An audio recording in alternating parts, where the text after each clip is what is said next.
Hi, I'm Chloe from Brit Co. I am so excited to talk to y'all about this movie. First off, congratulations. It's literally so beautiful. Thank Thank you so you. much. So, of course. And I have to lead with the Saoirse wall is one of the best things I have literally ever seen. Do y'all have someone that you would put on a wall in that capacity that you're like obsessed with? That's a good question. Good question. I'm like Maddie Ziegler. That actually would be your answer. Maddie Ziegler is literally my answer. Yeah. Oh my gosh, I don't even know. You know what's funny is like now I'm like, I want to put pictures of my kids. Yeah, Like, I'm like, you're there. I mean, like there. I have a new baby, so I'm in like very mom mode, just obsessed with my children. Been away from them a lot for work, so like I would just, I could gladly live in a bedroom just smothered with photos of my children all over every square inch. I could go into who I would have on my wall, but I'm gonna keep it at that.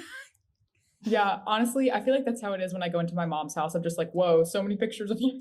Yeah. I get it now. Yeah. Yeah.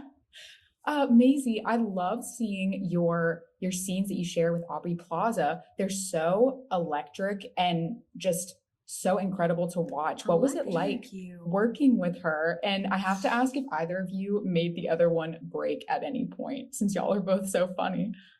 Oh my gosh. I mean, working with Aubrey was like truly the coolest thing I'll ever get to do. I'm such a huge fan of her and have been forever. And so like when I found out it was her doing it, I think I did a standing backflip, like, and while I was saying that, I was like, what is happening? I love her so much. And I feel like we absolutely, but I honestly, like the breaks like worked for the scene. So I feel like even when we're laughing, it's like not technically like, oh, cut, we have to go again. Like you just like keep going. Yeah. But I think there was some real genuine laughter shared between us two. But yeah, she was just like getting to turn into her. I'm hoping that's what happens to me in real life. I love her. I was just remembering. I don't know how to tell this. What? I just like there was like a YouTube video of her that you showed me right Oh, before her doing ASMR? I don't know which one it was, but there was like a moment where, and this is I think where the kiss idea or the touching the ass came in, because you were like, she was, I mean, you were like, God, it's so hot. Like so hot. I was like, she's so hot. But you say that about like, but it's like that's your. She's so hot. I'm not saying she's not hot. I'm just saying it was very funny the way that you said it. Yeah, like inspired. In her day. That's really. I don't know funny. what she did, but it was something. It's like, oh yeah. But they had such a great chemistry, and I think the most genius actors are people that can, and Aubrey came in and it was only there for like a week or so or 2 weeks. And so they didn't have a lot of time together, but they were so good at the time they did have together, just really like being open and vulnerable and building that chemistry really quickly. And, Maisy has an older sister, Aubrey has younger sisters. So there was like kind of a natural dynamic that they fell into. Yeah. And you have really similar, in a weird way, similar energies and similar senses of humor that just were such like a great match. Oh, I love that. And considering that kind of her character gives your character advice almost, or definitely gives her advice, I have to ask what y'all would tell your younger selves if presented with the opportunity. I like the idea of the younger self and not the older self. I feel like the future stuff I would probably want to stay in the present. I would be a little scared to go there. But I don't know. I think the message of this movie, honestly, like I got it at 18, and to get it a little younger probably would have been helpful and nice, of just like to be a little more like alert and more present. I think as a kid, I was like super unaware and in a way that was like beautiful, but also like I wasn't really like seeing, I was kind of just like looking around. So yeah, I think that honestly, I would tell my younger self what Aubrey told Elliot in the movie, like the same. Yeah, I mean, not to be like a monster, but I would definitely be like, invest in Apple. Invest in Apple. Like I would say what you say in the movie. Like, I don't know who wouldn't do that. Yeah, like I feel like that's like such a like capitalism, like bad thing to say, but I'd be like, literally Starbucks, Apple, whatever. No, I would obviously, I mean, why wouldn't you do that? First of all, maybe there's some people who are morally whatever. But no, I think the message of the movie, and that time goes by so quickly.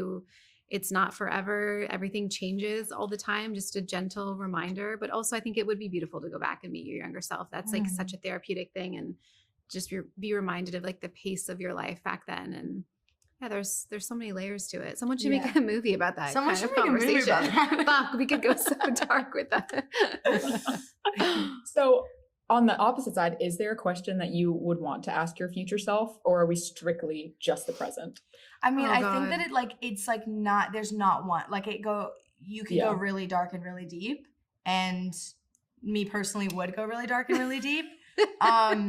So like, I don't want to bring the mood down, you know what I mean? But I have a lot of questions, for my future self. I would go very worldly though. I feel like I would need to know, like, if my mom was okay, if my dad was okay, if my sister was okay, that would be like bottom line. And then I'd be like, like what's going on here? Like, where are we at? But Yeah. Yeah. Can you expand a little bit on what the movie taught you about finding joy in every circumstance, since it's just so much about staying present and being with the people that you love? Oh my gosh. I mean, this movie actually did really, for me, like I filmed it at 18. And the concept of the movie and the experience of the movie did really alter like the months after. I was like, my whole life had just kind of shifted, and everything kind of rose to the top like while I was filming. And so it changed so much of how I think and how I like actively live. And I feel like it kind of did that for a lot of the people that were on the set, honestly, just because it was such a like specific experience with such a loud message and so much nostalgia that I really like took it all in and kept it inside forever. Yeah. It set the bar pretty high, both personally and creatively, you know, in terms of what I want that next set experience to be like, working with people that you really care about, that are so, I don't know, become like family. So it really was a beautiful, rare, hopefully not rare, but it was a really therapeutic, wonderful, just like egoless environment that was so creative and so fun and healing. And it's just, it's been really beautiful. Yes. And final question, I have to ask if Justin Bieber has responded or if you have heard anything about the dance sequence. So I've been waiting for my phone to ring and it hasn't yet. Justin, come on. No, I don't know. I actually like never want him to see it ever. Imagine if he just gets a call like in 30 years. Imagine he calls right now. I'm like, wait, sorry, because it's not me. He sees it. No, I know his like team had to approve of it. But I don't know if he approved of it. Like it could have been them on his behalf. He's a busy man. But maybe when it comes out on Amazon Prime, he'll see it. Yeah. Who knows? I love him with every inch of me, so. Yes, we love you, Justin. We love you, Justin. We love you. Thank you both so much, and congratulations again. Thank you so much. So nice to chat. Thank you. Yeah, so nice to chat. See y'all later. Bye.